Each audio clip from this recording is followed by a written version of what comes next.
Hello everyone, welcome back to the channel. It's April 2020 and have a lot to go over this month. So been a pretty interesting month here. I went ahead and populated the income. I basically made the exact same amount that I did last month, just 2 base paychecks, no bonuses, nothing like that. Still working remotely. My wife is also working remotely too. So yeah, just waiting on COVID-19 to get over, which seems like it's not heading in the right direction. So for my wife, she made the most I think she's ever made in 1 month. So $6,137, a little over $1,000 in taxes, same amount for 403B, same amount for HSA insurance. Take-home pay was $4,157. So she did really well this month. And then tenant paid just a few days late again. Again, not super concerned on my part. So she's still paying rent. But $1,236 is what she ended up paying this month. And then so gross income was $12,000, and then take-home pay was $7,000. I do have an analysis today. So I have not put in an offer yet, but I'm pretty sure that I will get this offer accepted. And so again, this isn't the exact house; it's just something that looks similar, extremely similar. But so price of the house is at $140,000. The real estate agent said that I'll most likely get an accepted offer at $120,000. Everything in the house is like almost brand new. So roof, it has a metal roof. The windows are brand new, air conditioner, the hot water heater, the furnace. I mean, everything, all the major expenses are absolutely brand new. So the only thing that needs to be done is a little bit of paint and then some floors in the back of the house, and then that should be about it. So closing costs should be about 2%, so just under $2,000. I ran the numbers. I just have a mortgage broker now that I call, and he gives me all the point breakdowns and 15-year, 30-year, and all that stuff. So the best rate that I could find was 20% down, and I could get a 3.375% interest, which is, that is amazing. On a 30-year fixed rate loan. So my total down payment would be $24,000 for the down payment plus $3,000, for some repairs, some floors that I'm going to put in. So all in, I'd be about $29,000. I'd finance $96,000. This one is a little bit smaller than the last house. So the last one was a 4-bedroom, 2-bathroom. This is a 3-bedroom, 1-bathroom. So instead of renting for $1,200, it's probably $1,175 or $1,075. Sorry. 2% for vacancy. The house is a little bit newer than the other house, so I did 5% for maintenance. No management fees. Utilities, it's all electric. There's no gas in the house, so the heating, I won't have to pay for that, which makes utilities quite a bit cheaper. So I'll just be paying water and trash are the two. And then insurance, I learned it's going to be about $700 for insurance. I overestimated my insurance on the last house, so it should be about $700, maybe even cheaper for this house since it's smaller. And then taxes, it'll be the same story. Taxes on this house are right now like $1,000 a year. For me, they'll double for sure. So I have to factor in $2,000 for taxes. So total expenses, $4,000.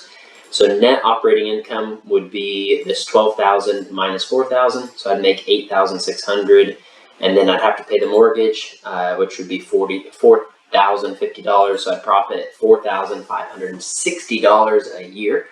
So a little over almost $400 a month on this one, and the last one was a little over $300 a month. So a little bit better. It's a 15.77 rate of return, cash on cash return. Which it's over my 15% number at $120,000. And then with principal pay down, it would be, it would be a 26% rate of return. If I include appreciation and principal pay down, it's a 39%. And then with all 4 of those, with cash flow, pay down, appreciation, and the tax benefits, it'd be a 43% rate of return. So I definitely think I'm going to buy this one and put it in offer.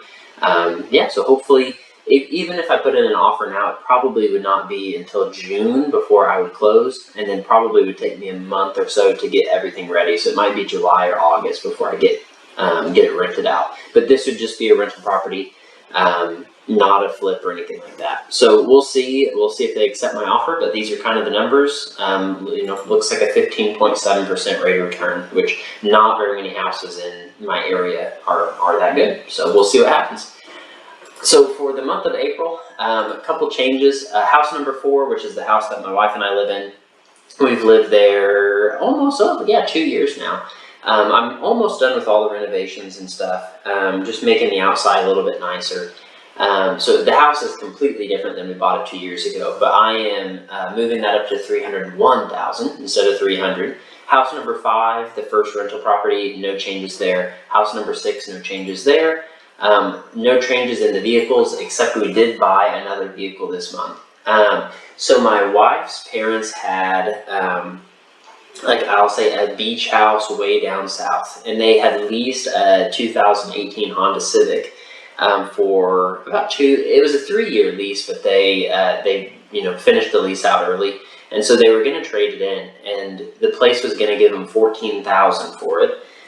So it only has like 2,000 miles on it. I don't even think, 2,000 miles is what it has on it. So we bought it from them for $14,000. But I did the Kelley Blue Book on it, and Kelley Blue Book says it's $21,173.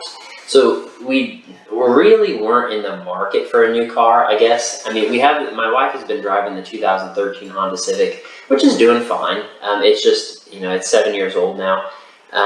Not the most sporty of all cars, I guess, but since this one was such a good deal, with $14,000, and we had a heavy cash position, we just went ahead and purchased it from them. And so I did the Kelley Blue Book before I purchased it, and then saw it had $7,000, of value there, and it's already 2 years old with 2,000 miles, and it's been parked in the garage for basically the last 2 years.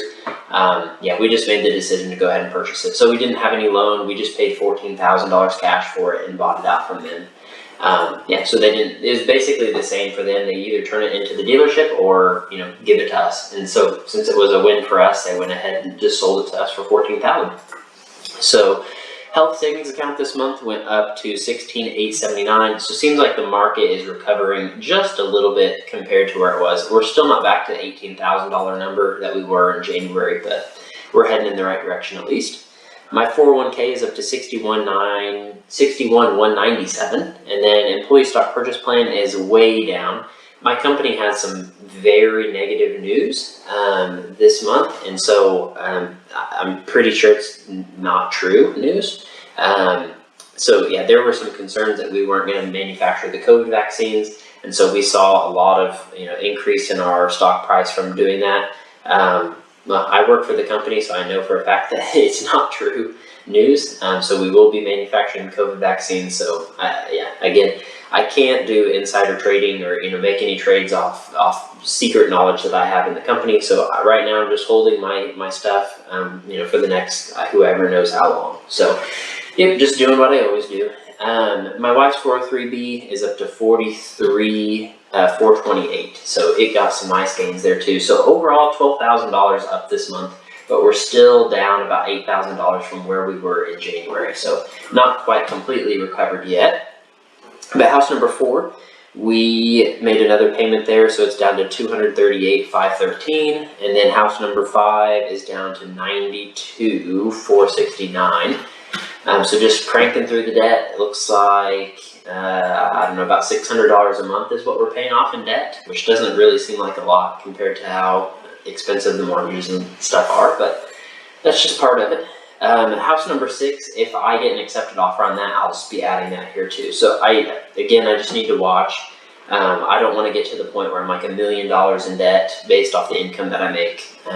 So just something to keep an eye out for. But right now I feel pretty comfortable with $303,000 or $330,000.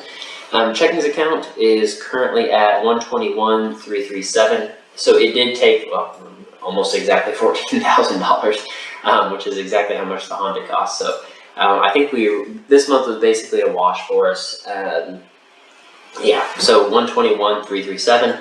If I have to buy house number 7, then that'll cost me about $29,000. So I'll be just around $90,000 if I get an accepted offer on house number 7. So Her rental checkings account is currently at 3,992, so it has some good income. There was a little bit that I had forgot to put in the checkings account from last month where she had paid some of the rent and I just hadn't moved it over yet. So that's why it's $1,700 this month. So net worth at the end of the month is $489,026, and the goal pace, I am $97,133 ahead of my goal pace of becoming a millionaire by the age of 30. So I am, I'm getting closer and closer, but we're still not even to the $500,000 mark. So we'll just be patient, and hopefully things will happen over the next few months. I have a feeling that the market is going to hopefully recover in the right direction. And since I've not sold anything, I should be making maybe $20,000 to $30,000. If it just returns back to where it was in January, I should be at 20 or 30,000. So we'll just hang tight and see how that goes. But yeah, for April 2020, my net worth is $489,000, and I'm $97,000 ahead of my goal pace of becoming a millionaire by the age of 30. So thank you all for watching the video. Be sure to like, comment, subscribe. Last month's and next month's videos are on the screen now. And as always, if you have any questions, comments, things that you'd like to see in future videos, just comment them down below. Thanks everybody. See you in the next video.